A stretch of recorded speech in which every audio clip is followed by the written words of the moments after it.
You already bought the Mercury.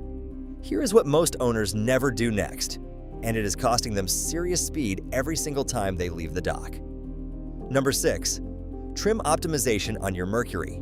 This costs nothing, and most Mercury owners never dial it in properly. Every Mercury outboard has a power trim system built in, and the difference between a badly trimmed motor and a correctly trimmed one is measurable in both speed and fuel burn on any Mercury from the entry-level 4-stroke all the way up to the Verado line. Trim too far in and the bow digs, the hull fights the water, and the engine works harder than it needs to. Trim too far out and the bow lifts, the prop starts to cavitate, and you lose speed even as the RPM climbs. Mercury's own engineers describe the correct trim angle as the point where the hull runs nearly flat through the water, with the prop biting cleanly at every throttle position. Getting there on your specific hull with your specific Mercury and your specific typical load takes one afternoon on calm water. It costs nothing. The test is straightforward.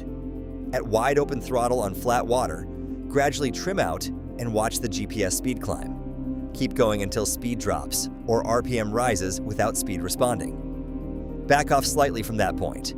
That is your fastest trim angle for that setup on that day. Most Mercury owners have never done this once. Number 5. Removing weight from the hull.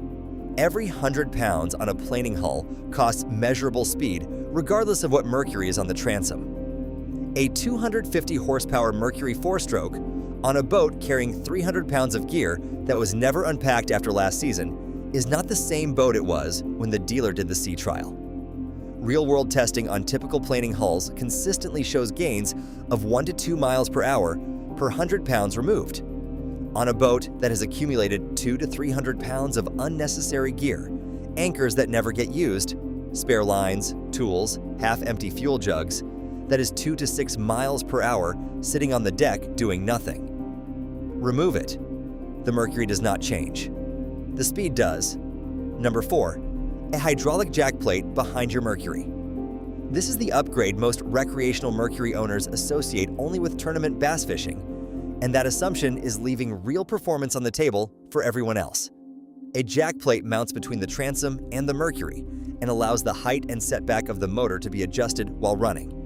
Raising the Mercury reduces the amount of lower unit and gear case pushing through the water, which reduces drag and increases top end speed directly.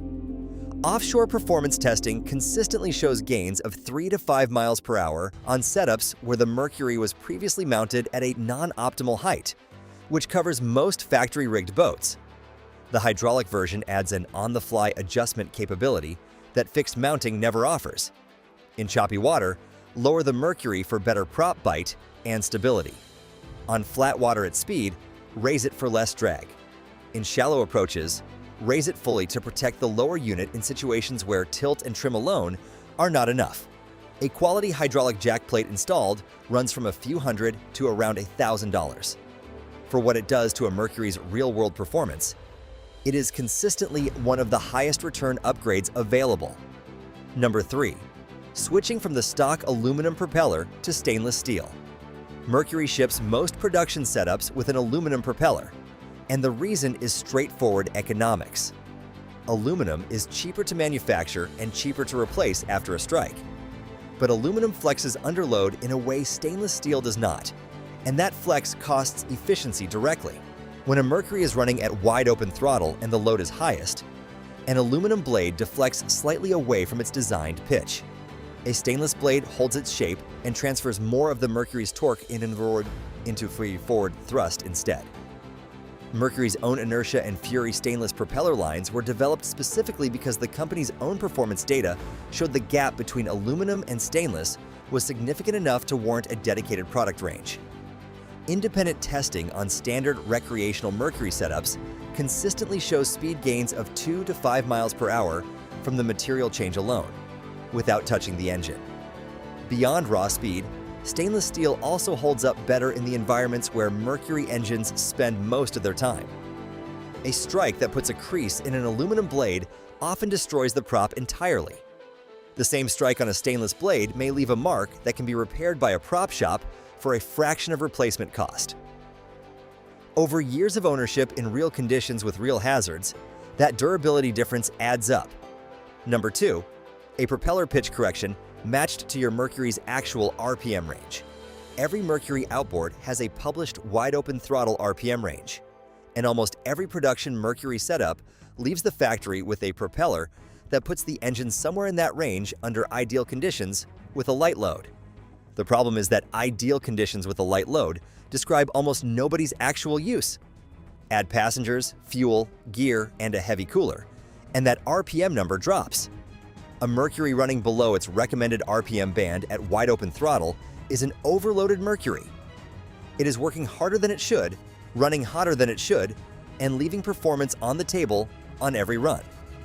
Dropping propeller pitch by 1 inch raises wide-open throttle RPM by roughly 200 RPM on most Mercury setups. A Mercury 4-stroke 150 that is spinning a 21-pitch propeller and hitting only 4,900 RPM fully loaded will almost certainly run faster, cooler, and more efficiently on a 19-pitch. The same logic applies at every horsepower level in Mercury's lineup. A Mercury 300 Pro XS running a 24-pitch that hits 5,200 RPM fully loaded, when the recommended range tops out at 6,000, is leaving hundreds of RPM and the performance that goes with them sitting unused on every outing. Number 1. An ECU reflash calibrated specifically for your Mercury. Of everything on this list, this produces the largest measurable performance gain and is the one Mercury owners are most likely to walk past without knowing it exists. Every Mercury outboard runs on an engine control unit that manages fuel delivery, ignition timing, and RPM limits based on factory calibration settings. Those factory settings are conservative by design. Mercury builds engines for a global market, which means the calibration is optimized for the widest possible range of fuel qualities, hull types, load conditions, and operating environments worldwide. A professional ECU reflash recalibrates those maps for your specific Mercury, your specific propeller, and the actual fuel quality available in your area. Independent marine performance shops, including several Mercury authorized performance centers, report gains of 5 to 20%, depending on the engine and how conservative the factory calibration was for that particular application. On a Mercury 300 horsepower platform, a 15% gain is 45 horsepower from a software change. On a Mercury 450R, that same percentage represents over 60 horsepower. No hardware modifications, no engine removal. Fully reversible if warranty service ever requires returning to factory settings. The reflash itself runs between $300 and $800 at a qualified Mercury performance technician. It is the upgrade that changes what your Mercury actually is, not just how it is set up.